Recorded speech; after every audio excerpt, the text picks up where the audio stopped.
Allez, aujourd'hui, je te montre comment j'ai réalisé le tableau qui est juste derrière moi. Donc, j'ai filmé tout le DIY, tu vas voir, c'est super facile. Avant de commencer, n'oublie pas de t'abonner et surtout mets un petit j'aime en bas de la vidéo. J'espère que ce petit tuto te plaira. Si tu le reproduis, n'hésite pas à mettre en commentaire ce que tu en as pensé et s'il y a des choses à modifier. Allez, je te laisse avec la suite. Donc, du coup, pour le matériel, tu auras besoin d'une toile vierge, du géotextile, mais je pense que tu peux trouver une matière qui lui ressemble.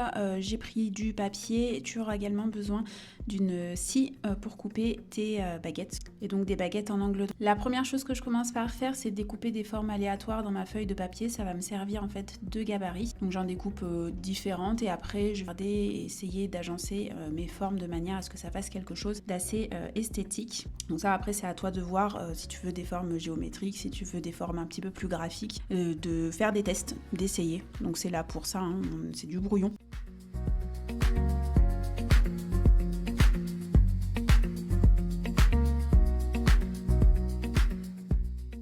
Donc une fois que les formes me conviennent, je les reporte sur mon géotextile et donc pour être sûre de n'en oublier aucune, je les replace directement sur ma toile. Je prends également une photo de la disposition au cas où j'ai quand même un chacha assez envahissant, donc elle risque de tout faire bouger, donc par sécurité je préfère prendre en photo. Donc là j'ai pris mes repères sur le géotextile avec avec un crayon de papier, mais je pense que tu peux le faire aussi avec un stylo, par contre il ne faut pas que ça traverse. Donc une fois que toutes mes formes sont reportées, donc je pense à mettre une croix dessus pour être sûre de toutes les faire.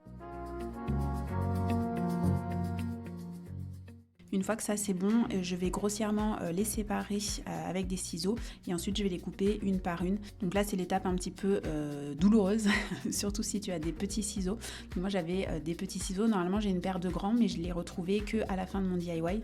Donc j'ai un petit peu eu mal aux doigts à la fin parce que c'est quand même une matière qui est assez dure. Et donc pour être sûre de n'en perdre aucune, je les remets directement sur ma toile.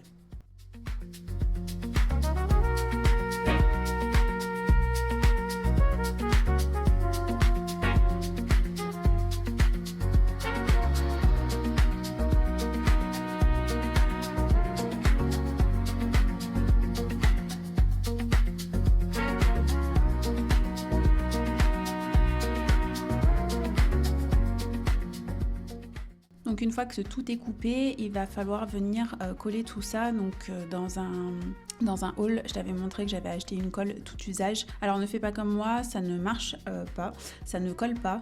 Donc ce que j'ai fait, c'est que j'ai réussi à trouver chez moi 3 tubes de colle extra forte et donc j'ai plutôt collé ça avec. Maintenant si tu veux être large, je te conseille d'en prendre au moins 4. Et là par contre ça colle du feu de Dieu, il n'y a pas de souci. Mais voilà, moi j'ai collé toutes mes formes d'abord à la colle classique et j'ai vu que ça commençait à se décoller. Donc j'ai opté finalement pour la colle extra forte.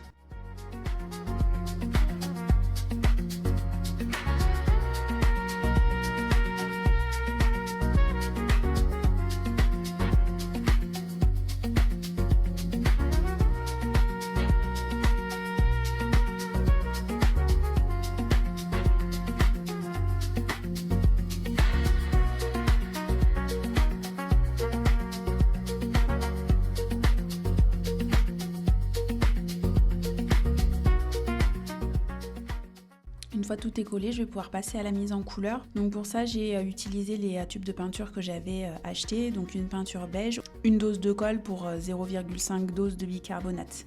Donc le but, c'est de donner une petite texture un petit peu sableuse à la toile. Donc je mélange tout ça avec un petit bâton de bois et ensuite je vais appliquer ma peinture sur toute ma toile en faisant bien attention à combler le petit trou qu'il y a entre la forme dans le géotextile et la toile. Donc là pour le tableau, j'ai dû utiliser un tube et demi. Donc ma toile fait 50 par 70, donc un tube et demi m'a suffi, mais je pense que si tu veux vraiment combler tous les trous, peut-être que 2 tubes c'est mieux.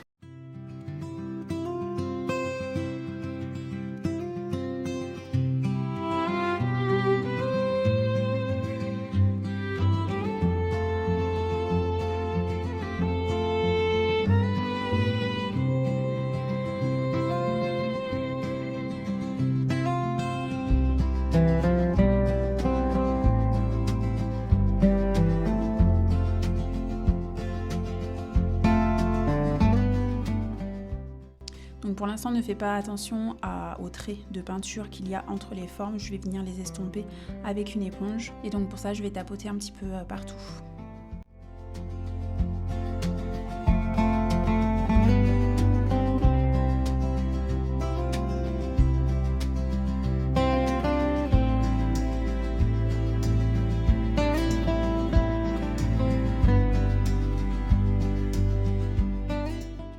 Pour finaliser la mise en couleur, je n'oublie pas de faire les tranches de mon tableau parce qu'elles vont être apparentes. Et une fois que ça c'est bon, je m'assure de mettre mon tableau en lieu sûr parce que comme vous le savez, j'ai un chat. Donc du coup, je l'ai stocké dans ma salle de bain, fort porte fermée parce que vous pouvez être sûr que sinon elle aurait marché dessus.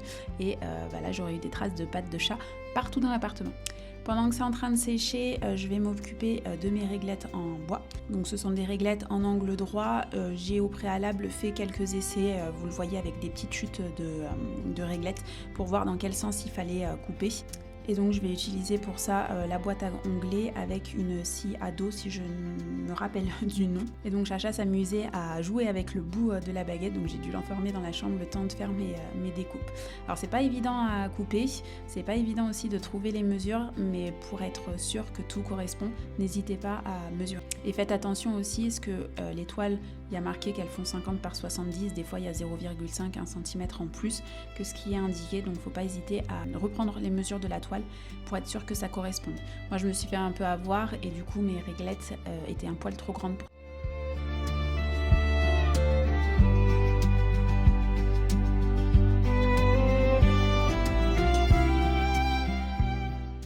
Si vous voulez laisser les réglettes en version bois clair, ne faites pas cette étape. Moi je voulais absolument que ça aille dans les teintes de mon appartement, donc bois foncé, donc pour ça j'ai utilisé du brou de noix et donc j'ai passé 2 couches pour que ça soit suffisamment foncé.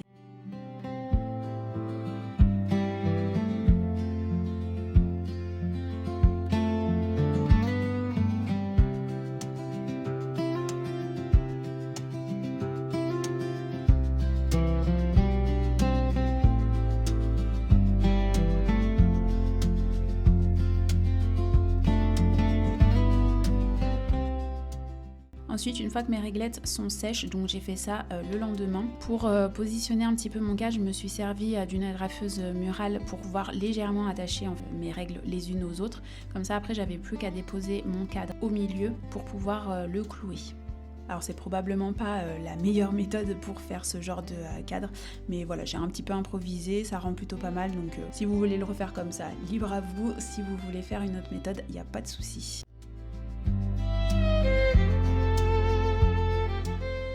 Une fois que j'ai déposé ma toile au milieu de mon cadre, pour être sûre qu'elle ne bouge pas, je l'ai légèrement scotché et ensuite j'ai retourné mon cadre pour pouvoir clouer mon cadre à ma toile, et pour ça j'ai disposé clous en biais, surtout pour pas qu'il ressorte parce qu'il y a un jour entre le cadre et la toile, c'était volontaire, mais du coup si vous mettez pas les clous en biais, forcément qu'ils vont ressortir entre la toile et le cadre, et c'est pas ce qu'on veut. Et une fois que j'ai déposé des clous un petit peu partout, il ne me reste plus qu'à enlever mes scotch et à accrocher ça à mon mur.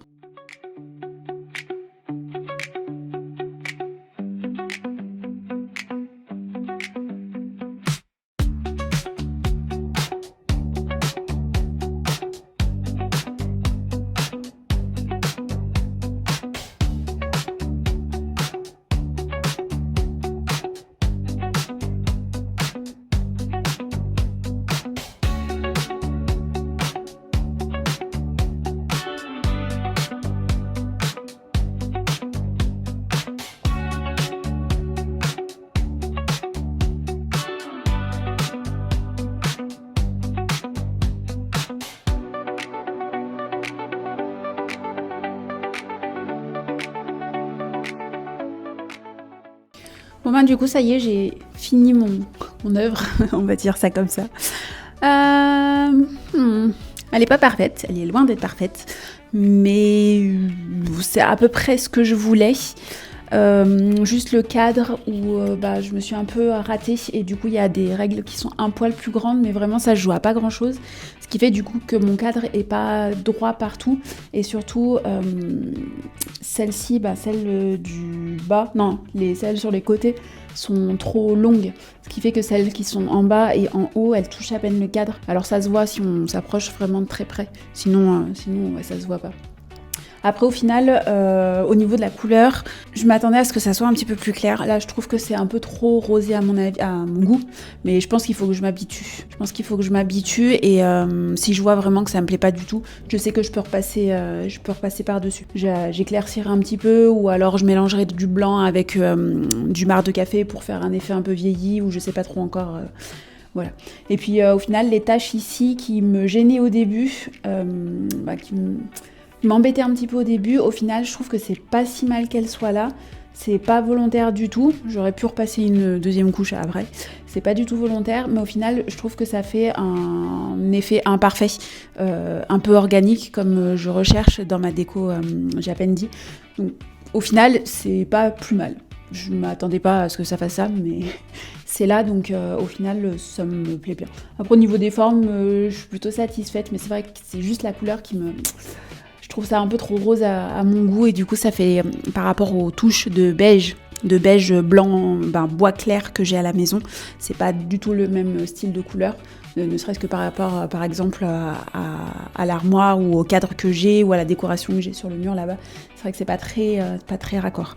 Mais bon, au moins Chacha aura sa petite déco au-dessus de sa litière. Mais voilà, le but c'était vraiment d'habiller le mur, parce que j'avais rien ici et que c'était trop blanc et que ça me perturbait et qu'il fallait que je trouve quelque chose. Donc autant faire la décoration moi-même. Après, comme j'ai un deuxième cadre à faire, si je vois que là dans le salon ça me pose problème, je la basculerai dans le couloir où c'est un petit peu plus sombre, et surtout où il y a très peu de décoration, donc au final il n'y a pas besoin de faire de rappel. Et je sais que celui que je vais faire, quoi qu'il arrive, il sera forcément dans les tons de mon salon, puisque je vais mettre que de la couleur bois et du bois de noix et du blanc. Donc forcément que ça collera. Mais c'est vrai que là pour l'instant il faut que je m'habitue. Voilà. En tout cas, n'hésitez pas à me dire en commentaire ce que vous en pensez. Peut-être que vous auriez fait les choses autrement. Alors c'est vrai que là c'est un premier jet, c'est un premier et unique jet, donc c'est pas parfait, mais il a le mérite d'être là, on va dire.